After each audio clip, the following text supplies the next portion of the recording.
Senhor presidente, senhoras senadoras, senhores e senhoras deputados aqui, que fazem presente aqui nessa comissão especial. Eu considero que esse é um assunto de Estado, porque se trata de uma política pública que vai para além de governos. Afinal, a TJLP é de 1994.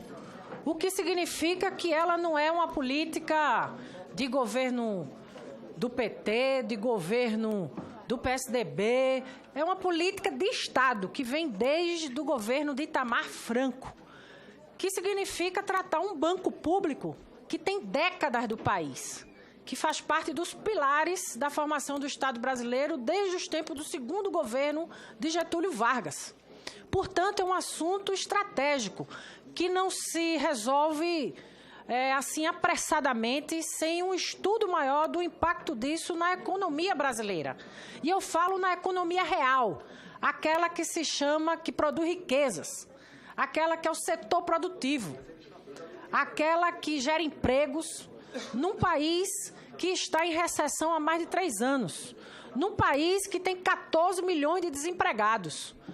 Nós estamos aqui nada mais discutindo algo que nenhum país do mundo faz, que é abrir mão da política de indução ao desenvolvimento. Aliás, essa é, em qualquer lugar do mundo, a principal variável da política macroeconômica, que é o capital produtivo. Essa é a chamada economia real. Essa é a mais importante. E nós estamos vendo o significado disso do BNDES há décadas, desde que ele existe, de infraestrutura, de política industrial, de inovação, de política de exportação. Aliás, é assim na Alemanha, é assim na Índia, é assim na China, é assim no Japão. Não há política industrial na Alemanha, na Índia e na China sem os bancos de desenvolvimento. O Banco de Desenvolvimento forte. Ora, nós temos, com a taxa TLP, nós vamos igualar as taxas do mercado e até mesmo, segundo alguns estudiosos, acima da taxa Selic, que é a mais alta do mundo. Nós queremos matar por inanição a economia nacional? É isso? É isso que nós estamos discutindo aqui, senhores e senhoras. Nós estamos vendo que no Brasil o mercado de capital doméstico, do capital financeiro, ele é muito pequeno para a política de investimentos de longo prazo. Praticamente não existe.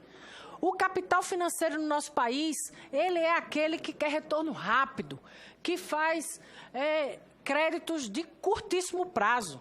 E nós estamos tratando aqui de uma taxa de longo prazo. E nós queremos simplesmente que ela desapareça, que ela seja igualada às taxas do mercado do capital financeiro privado. Nós vamos destruir o Banco de Desenvolvimento, que é o único do Brasil, quando vários países do mundo têm vários bancos de desenvolvimento nas regiões.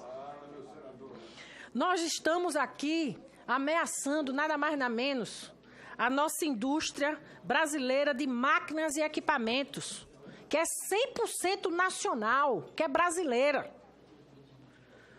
O que é que nós queremos? Que a nossa economia, que o nosso capital produtivo vá buscar dinheiro no exterior, nos fundos do exterior? Para quê?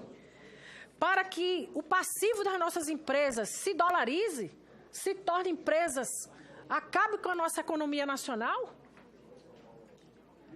Há toda uma falácia do debate do que isso impacta nas políticas macroeconômicas de inflação e de juros. Ora, a taxa de juros de longo prazo aconteceu em 94, quando a taxa Selic estava lá no céu. E isso foi exatamente uma atitude contracíclica daquele tempo, para poder garantir que o setor produtivo pudesse sobreviver diante de uma economia muito instável de recessão e até depressão. Agora nós estamos com outro tipo de debate, dizendo então que isso impacta na taxa de juros, que isso impacta na inflação. Ora, a taxa que todos nós sabemos que o que impacta na política de juros é um conjunto de medidas. O que impacta na política de juros é a expectativa do mercado. O que impacta na política dos juros é o câmbio. O que impacta na política de juros é o crédito. E o crédito é a parte do BNDES. Ora, se o BNDES somente é responsável por 2,9% das concessões de crédito da economia de 2016, como é que ela impacta nos juros? Isso é um discurso mentiroso, falacioso, que não é sustentado nem pelo presidente do Banco do BNDES do Brasil. Está aí Paulo Rabelo de Castro, presidente do BNDES, disse que não há pressa para poder fazer esse tipo de mudança, que o que nós precisamos é de uma convergência, não é, que precisa, né, acontecer.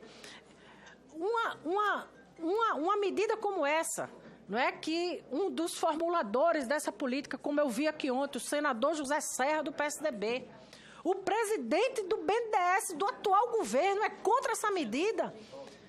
O setor produtivo nacional, a ABIMAC, a IED e várias outras entidades intelectuais e professores que discutem essa medida, e nós vamos jogar na lata do lixo uma política de Estado. Isso é inaceitável. Nós não podemos considerar a TJLP o vilão dessa taxa de juros, que é a mais alta do mundo, porque não é justo isso por questões objetivas. Está aí o fluxo de crédito, não é o estoque de crédito do BNDES, é o fluxo de 2,9%. E nós precisamos sim ter um estudo que nunca foi apresentado pela equipe econômica. Qual o custo-benefício? Ninguém considera aqui, não é, o que seria o retorno dos dividendos, dos lucros, dos tributos, que esse conjunto de medidas para o setor produtivo tem trazido para o Brasil. Ora, o BNDES é uma instituição que já teve CPI, já tentaram aqui macular de toda maneira, de operação, de tudo que é de combate à corrupção, e quem está dizendo é o atual presidente do Banco Central, que até hoje todas as auditorias do BNDES são auditorias de um banco respeitado pelo Fundo Monetário Internacional, o banco respeitado pelo Banco Mundial, e nós estamos aqui dizendo que esse banco já não cumpre papel na economia, porque na hora que você tira a TJLP, você não precisa ter um banco de desenvolvimento. O que nós vimos, aí sim, foi a tentativa deste governo de acabar com o papel. No ano passado, teve uma grandíssima pedalada fiscal. Tiraram 100 bi do BNDES para devolver para o Tesouro. Mas o rombo continua, e o rombo aumenta, e o rombo aumenta. Tiraram 100 bi já do BNDES, mas continua com 159 bilhões. Está, como disse ontem o senador Zé Serra, na Constituição brasileira. Não se pode fazer outro uso do FAT, do Fundo de Amparo ao Trabalhador. Está na Constituição. Ele tem exatamente esse papel precípio de ajudar o desenvolvimento nacional e gerar emprego para o país. Nós temos que, sim, não é, resolver isso que é o maior vexame desse país, que é essa taxa de juros alto, que é nada mais, nada menos 10 vezes o impacto fiscal do subsídio que se chama implícito, dos aportes que vem do FAT versus o que seria, teoricamente, aporte do governo. E esse é o debate que precisa esclarecer, porque não se pode acabar uma política de Estado com mentiras e com falácias. Nós precisamos, não é, garantir que no nosso país, quando se considera, né, quando se fala não se coloca nos custos e benefícios o que a própria Fazenda do governo estima entre 2008 e 2016, que diz que o Tesouro gastou 15,5 bilhões em subsídios implícitos ao BNDES, mas não considera que o BNDES gerou 17,5 bilhões em pagamento de tributos e dividendos, gerando saldo positivo de 2, bilhões por ano, sem contar os efeitos da dinamização das outras cadeias produtivas. Por isso, não é que situações como essa, nós precisamos reagir à altura, porque há uma verdadeira, nesse país uma esquizofrenia em torno desse ajuste fiscal. Em nome desse danado desse ajuste fiscal, se quer também agora privatizar a Eletrobras para resolver o rombo fiscal. Foi anunciado desde ontem pelo ministro das Minas e Energia. A Eletrobras, que a CEMIG toda está dizendo que não aceita. Que Furnas disse que não aceita. Que o PSDB disse que não aceita Perón de Minas Gerais. A bancada inteira de Minas Gerais não aceita esse tipo de coisa. O Brasil quer que Temer saia, porque 5% da popularidade de Temer é a que o governo tem. Isso é que o Brasil quer, que Temer caia fora, porque está de maneira muito veloz acabando com as bases do Estado brasileiro. Nós vamos assistindo que há essa ansiedade de resolver o impacto fiscal, destruindo o que há de melhor no ativo brasileiro, seja a sua economia nacional, seja o seu patrimônio, para poder resolver, né, um ajuste fiscal que nós sabemos que as medidas de congelamento por 20 anos, de saúde, de educação, ajuste fiscal para quê? Tudo para gasto financeiro nesse país? O investimento no Brasil é um dos mais baixos do mundo. Nós chegamos a um período que nós já tivemos um investimento de perto de 20% do PIB. Nesse último ciclo político do Brasil, de Lula e Dilma, nós chegamos a um ponto de ter quase mais de 20% da taxa de investimento do PIB. Hoje nós estamos na taxa de investimento, é o menor dos últimos 20 anos. Nós estamos com a taxa de investimento que significa 15,6% do PIB no primeiro trimestre deste ano. Onde nós vamos parar? Aonde com isso nós vamos retomar a economia? Aonde com isso nós vamos gerar emprego? Porque se nós estamos diminuindo o investimento, o Brasil precisaria de uma taxa de investimento de 25% do PIB, que significa crescer a 5% ao ano. E nós estamos indo na contramão. Mais ajuste, mais austeridade para o povo e tranquilidade para o mercado financeiro. É isso, Estado mínimo para o povo e máximo para o mercado financeiro.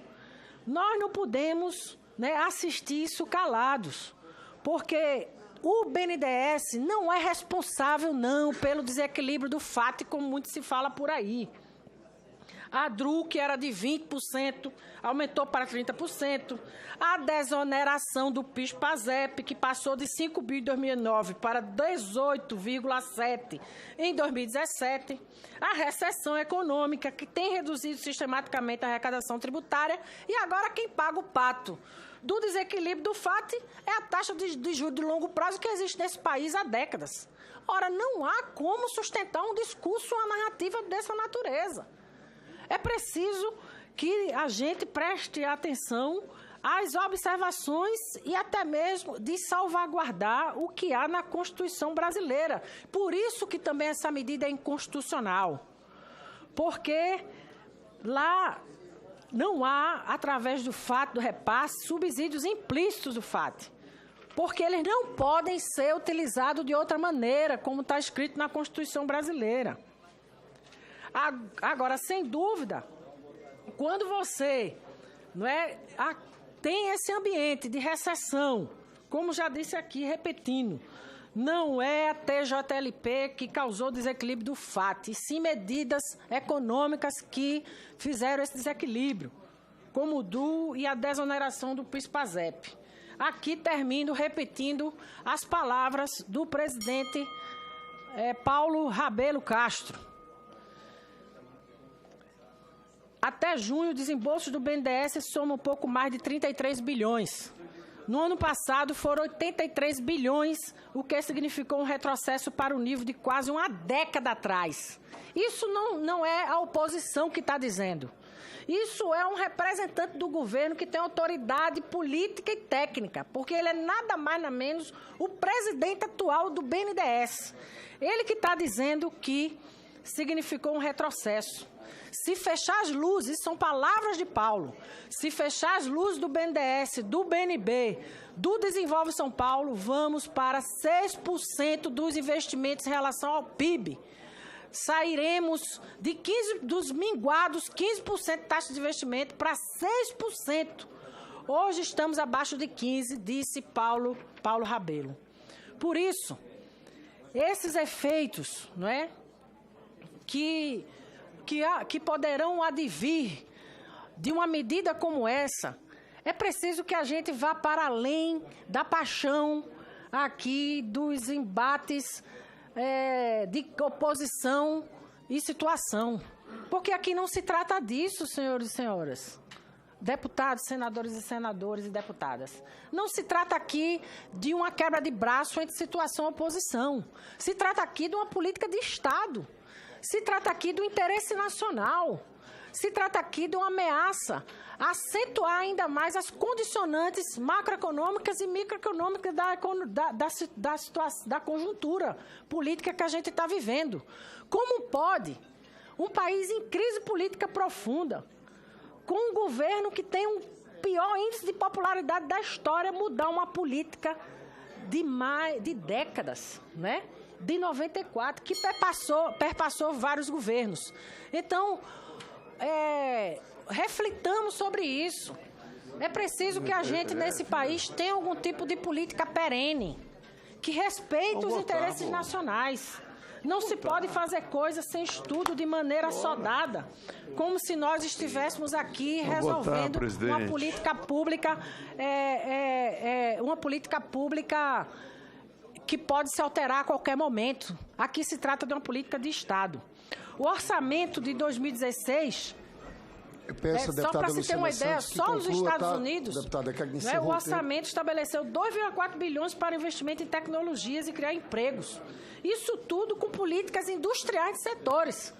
Então, o Brasil, que tem uma economia que precisa se inserir nas cadeias mais dinâmicas, que precisa ser menos dependente economicamente, que precisa ser portadora de tecnologia do futuro, nós estamos aqui dizendo que o Brasil vai recuar e vai se submeter a ser mera exportadora de matéria-prima para os países do terceiro mundo, abrindo mão da sua economia. Por isso aqui faço um apelo. Vamos escutar a voz do senador Zé Serra, do presidente do BNDES, deste governo Temer, e dizer não à mudança da TJLP. É isso. Muito obrigado, deputada Luciana Santos. Eu passo agora para a senadora Vanessa Graziotin. Vou votar, presidente. Muito obrigada, muito obrigada. Não tem muitos inscritos, viu, deputado Marcheselli? Estou achando que depois da senadora Vanessa Graziotin, está escrito o senador Benedito Lira, Zé Medeiros, Omar Aziz e eu. Creio que alguns vão abrir mão da fala. Muito obrigada, senhor presidente, senador.